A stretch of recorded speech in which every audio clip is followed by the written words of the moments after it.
अर्थातच अभिजित दिपके ज्यावेळेस महाराष्ट्रामध्ये आले, संभाजीनगरमध्ये आले, तेव्हा अनेक जणांनी त्यांचं जाऊन स्वागत केलेलं आहे, अनेक राजकीय भेटीगाठी झालेल्या आहेत. तुमची त्यांच्यासोबत भेट झाली का? तुमच्यामध्ये काय संवाद झाला? पुढे जाऊन काही एकत्र काम करण्याबद्दल किंवा कोणत्या मुद्द्यासाठी तुम्ही एकत्र येणार का?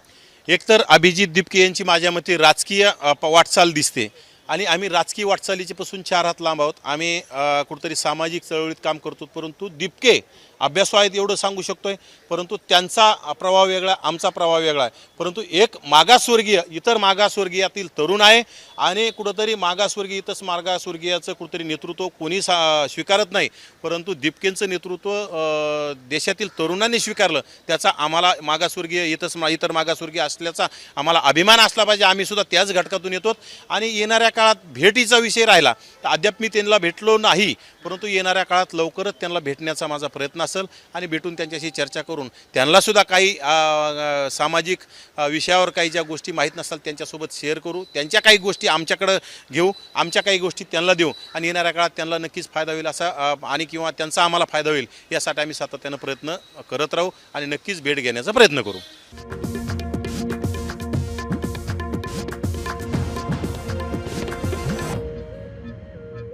पाटील नेहमी म्हणतात काँग्रेसला धमकी दिली.